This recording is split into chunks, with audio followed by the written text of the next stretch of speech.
Welcome back to What Arty Noobs with General Disturbance. This is not an Arty, this is an OI. It's a tier 6 Japanese heavy tank. It's located on the eastbourne of Studzianki, and it's under the command of a big NL clipping. Yes, we normally see him in an Arty. This time round he's decided to use a heavy tank. And this tank caused a lot of problems when it was first brought out. It was the super heavy tank, because of course it's over 100 tons in weight. In fact, it's 155 tons in total. And so for a long while, it was the super heavy tanks that were dominating the battlefield. And in fact, they were very difficult to destroy, mainly down to the fact that, of course, they had such heavy armor, and of course people didn't know where the weak spots were. Of course, the answer is, of course, to hit them in the boobies. And the boobies, well, they're fairly obvious. The two pointy things right on its chest, pointing forwards.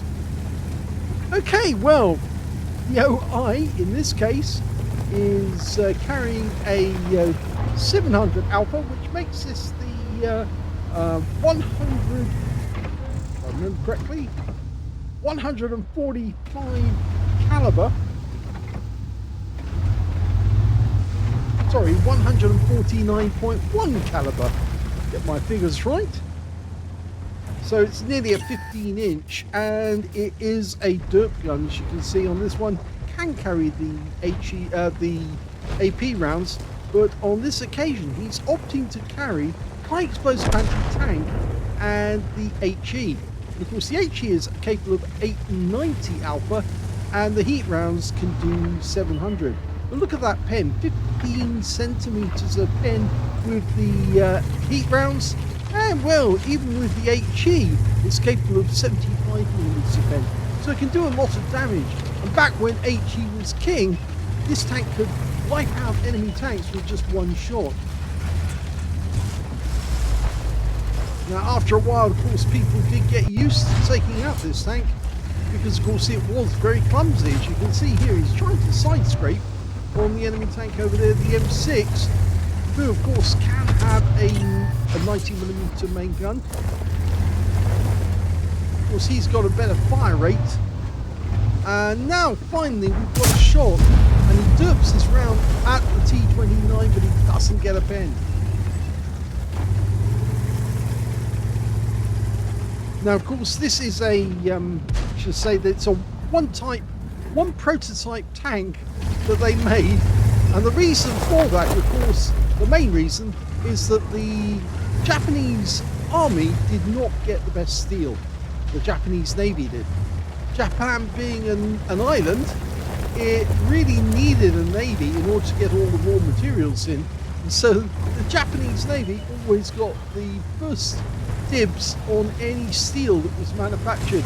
And they would get the very best steel as well, the treaty steel, the hardened steel. And so that's why it was very difficult for the Japanese army to get any heavy tanks made whatsoever.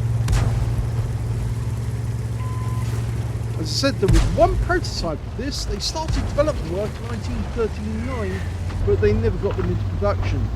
The actual hull itself is 100 tons. And of course, according to the figures, it's got, we get a hit there. According to the figures, it does have a turret that's weighing about 55 tons as well, or 50 tons at the minimum.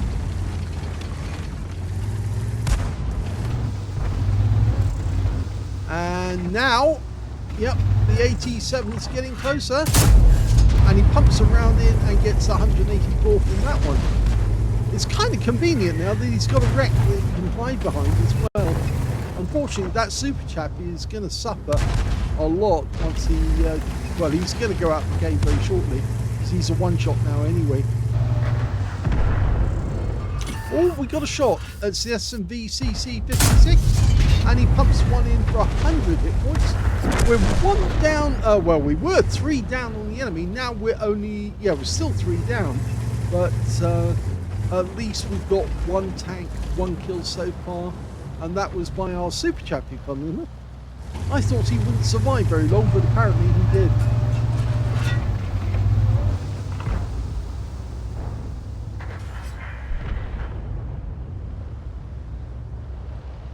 see there's a lot of enemy tanks to the north in the rocks. Very few down here.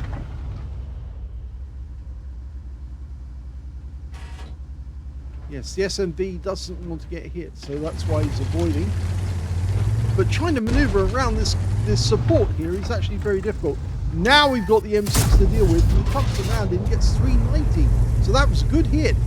The sides of an M6 are one of its weak spots, I'm afraid, and the sides in the rear.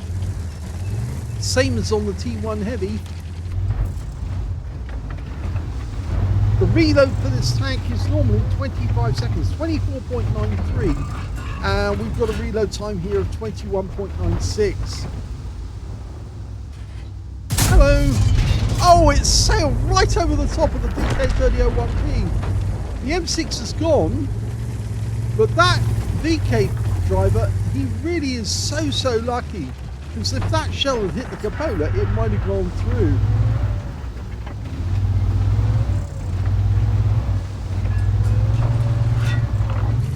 He is doing a good job when he's actually trying to side scrape the thing and clipping. But of course, oh, and now he's getting hit from a different angle. The Chi-Ri down in the south fired at him. Which you don't want to give a Chi-Ri with his 75mm gun an easy hit. Now aim for the roof, that's it. And that's better. Did that one right. 551 hit points from a penetration to the roof. This tank is still deadly even today with its restrictions on HE. Okay, what can we do about that Chi-Ri? Well, if he comes into sight, remember the shell's very slow, but we can certainly do a lot of damage. And he actually killed the Type 64 even though he was aiming for the Chi-Ri. So that was serendipitous. Yeah, happy accident. He actually killed somebody that he didn't mean to kill, but, well, he'll take that as an alternative. Who's next?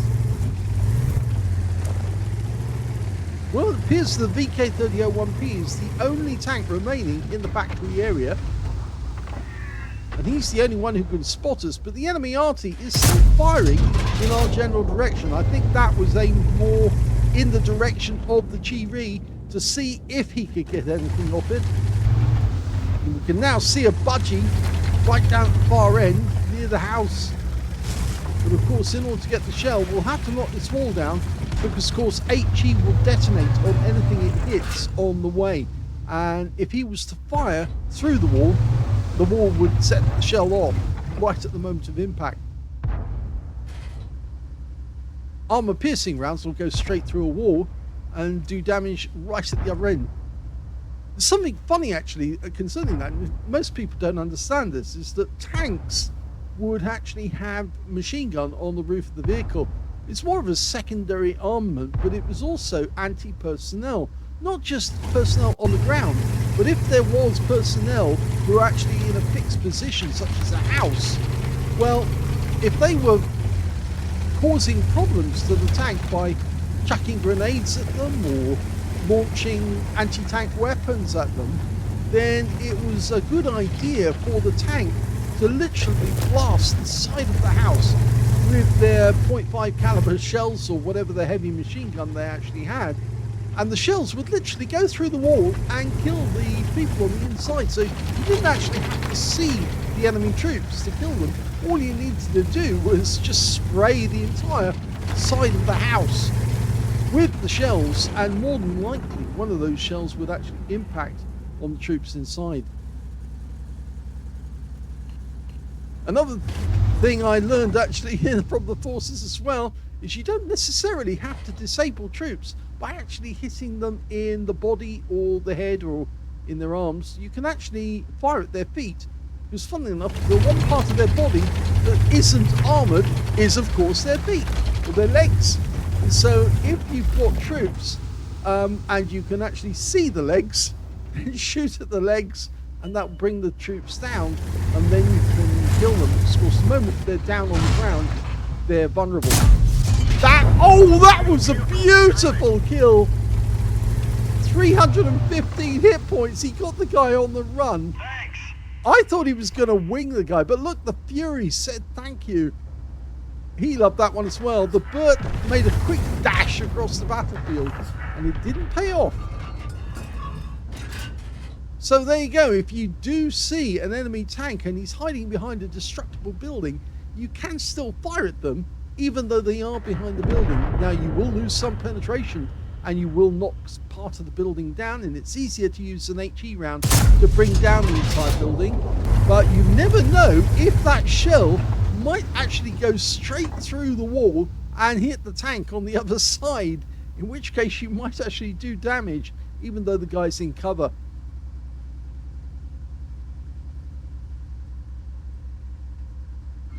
That budgie's pulling back too far. He's exposing himself at the other end, and he probably doesn't realise that. That is an indestructible building. You can tell which ones are the indestructible buildings because, of course, they are a different colour or different shading on the minimap. Destructible buildings will appear light coloured, and indestructible buildings will be black. Well, that VK is still a problem, and it's not too far away. Rather than going after the budgie, we're now going to take care of this VK. We've got nobody in the forest to the north. They've just been wiped out. Hello! Side of the turret. Works 194 hit points, and it possibly damaged his crew member, his loader.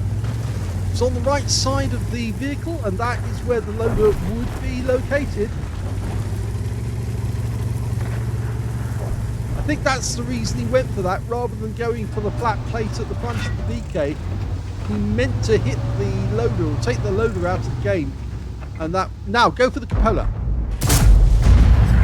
And it looks like he did make contact for 197. The VK's still got a lot of health, and he is still a dangerous tank.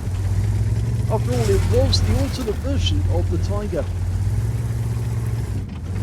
But he can still take him out with this 15cm dirt gun. And hello, Mr. Tiger. Oh, now that is a problem, taking out the commander. And the guy's going to play peekaboo. And yes, he got that one connected to the roof of the vehicle for 160, and now he's side scraping to block the shots. He's certainly got enough metal to actually block the shots.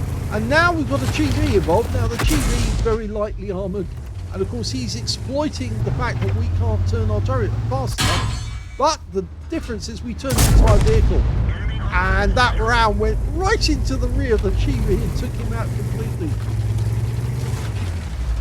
He did the right thing there. He turned the turret and turned the vehicle at the same time to make sure that he could outturn the Chi-V's movement.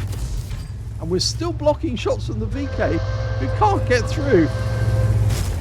The VK's using HE, by the way, to actually try and get through our armour.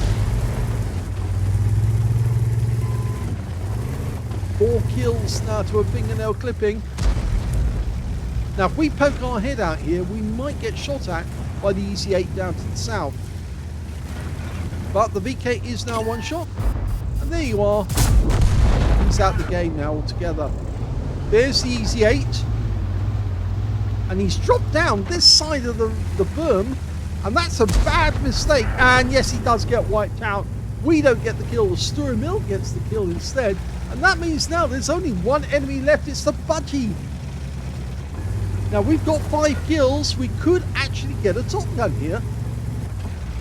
We're going to drive down slowly. The maximum speed of this thing is only 29.4 kilometers an hour. So it's not fast. Not by long chalk. And now we're into the last minute. So it is going to be a last minute thing. But we want to get that win. Unfortunately, nobody's capping. So it's not going to be a cap out. It could even be a draw, actually, for all we know. We've just got to find that budgie.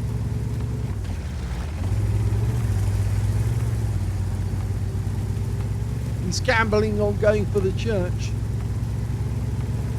I'm so liking to get the top gun here.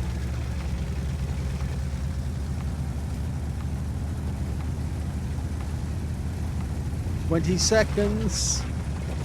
Cutting it fine.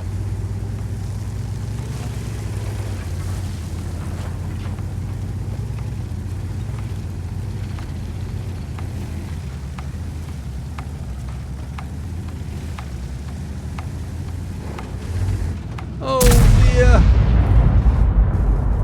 Well, we tried. Here's the end of battle stats, and that was a first ace tanker for a fingernail clipping in the OI. He managed to get a fire for effect for doing more damage than the hit points of his own vehicle, a fighter badge for getting at least 4 kills. He actually ended up with 5, which is 1/3 of the enemy team and 1 short of getting a top gun. He also got a duelist for taking down 2 tanks who damaged him, a bruiser medal for getting at least 5 critical hits. In fact, he got 5 exactly. And he got the high caliber for dealing the most damage in that game overall. And his win rate was 10,272, which shows that he was super unicum standard and he was outperforming the enemy tanks. And remember, this was a tier 7 game because, of course, there was a T29 in the game, and that's a tier 7 tank. So very well done in a tier 6 tank, tier 6 heavy, to actually do well. Let's have a look at team score. The highest damage was 3,364 hit points, and that went to a fingernail clipping. Second highest damage, the Nashorn got 1,909, and the third highest was the Shure Mill with 1,612, all on the same team. When it came to kills, though, you can see the top scorer was fingernail clipping with 5 kills. 4 kills went to the Shure Mill, and 2 kills went to the Leo on our team, and the A43 and Easy 8 on the enemy team. And when it came to base XP, yep, fingernail clipping got that. So he's got the top in all 3 columns. 928 went to fingernail. 486, I think, yes, went to the Leo. And 435 went to the Nashorn. Actually, sorry, I'm wrong. The VK3002M on the enemy team got 439, beating the Nashorn by just 4 experience points out of that game. He fired 17 rounds, got 12 direct hits on the enemy and 3 penetrations, 10 splash. Damage of 3,364, of which 683 were at more than 300 meters. One of those shots has to be the Burt that he hit on the fly, and that was a brilliant shot on the fly to catch the guy as he was just about to go down into the dip.